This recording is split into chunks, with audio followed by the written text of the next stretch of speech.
a section on my website where people can ask me questions.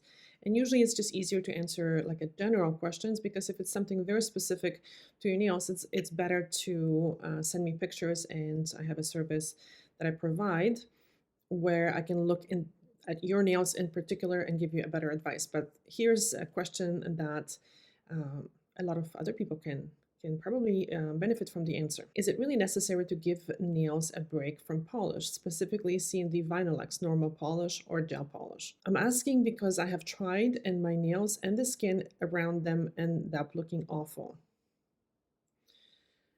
Okay, so is it necessary to give your nails a break from polish? Mm, I would say so, because I find that from experience that when people, and she didn't mention if it's on her hands or feet, usually people end up with some surface damage. So it just depends if you're trying to avoid. This is a good one. If you're trying to avoid surface damage on your nails, or if you're trying to not to break a nail. Okay, because when it comes to nail polish, it's kind of weird, because on one hand, nail polish creates a hard coating on the nail that some people feel that it protects their nails. But then at the same time, that coating can have impact on the quality of the nail. So it can actually cause surface damage. There was actually a very interesting study that I came across, and I'm going to link it below. And let me know what you think. If you know how to read these kind of complicated articles, please comment in the comment section. But is it necessary? Again, it depends. Some people can wear nail polish for years, never have any issues. Some people might have more problems. So I think it stems from, nail polish is bonded to the nail plate. And with that bond, sometimes might be, especially with the longer wearing nail polishes like the C and the Vinyl, it can bond a little bit too strong, and it can pick up the cells of the nail if the cells are kind of loose, right? Because some people might have the nail cells or the nail layers bonded really well with each other, and then they don't experience the bad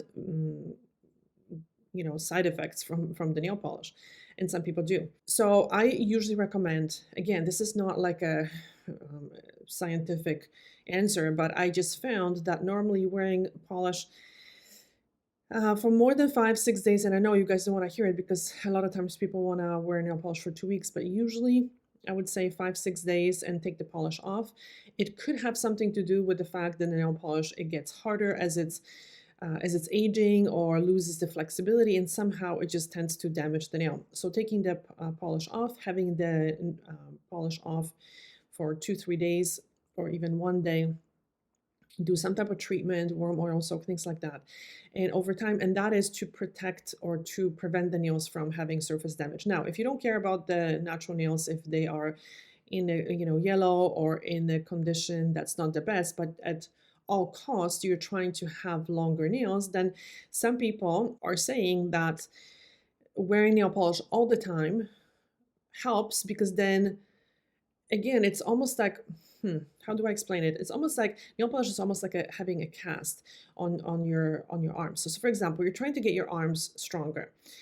How do you do that? And some people, okay, I know it sounds ridiculous, but sometimes, you would say, okay, put a cast on your arm, then you're not going to break the arm. But wearing a cast all the time eventually will weaken your arms. So yes, it is a good maybe solution that makes sense, but that's not something that a regular person would be willing to do. So because if you're telling me, okay, I'm breaking my arms all the time, put a cast on them to protect them. But from my perspective, I always ask the question, why? Why do you break your arms?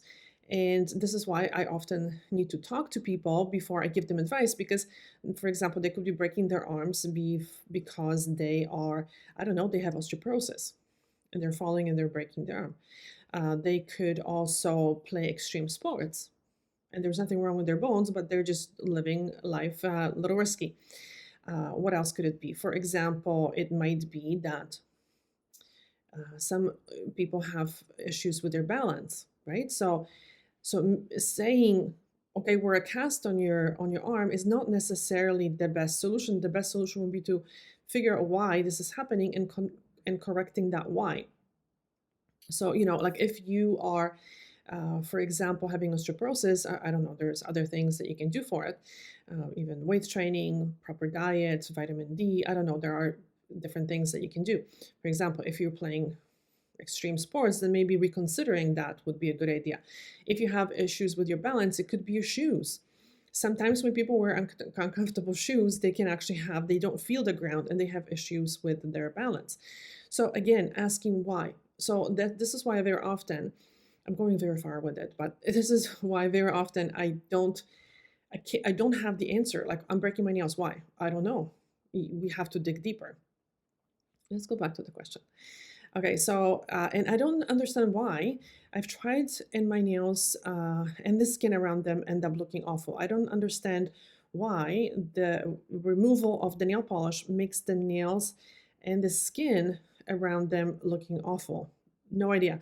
I mean, if the nail is polished, it looks nice and shiny. So when you take it off, you might be uncovering the surface damage, right? Could be that. But I don't know why the skin would be looking awful. I'm 44 and I have very rigid nails that tend to peel. Okay, so that would be something that I would try to address first. The peeling, especially because again, the nail polish can damage the surface, and wearing it all the time trying to cover that peeling might lead to more peeling. So normally when I see peeling, like a typical peeling, I would suggest not wearing nail polish and correcting that peeling and then wearing nail polish and seeing how far you can go with that, right? I also tend to have nails that grow down into lateral fold, creating a side wall hangnail, more so on my ring fingers, which tend to become painful. Okay, so that means that the person has a very high C curve. So when you're looking at the nails from this angle, the nails are very curved.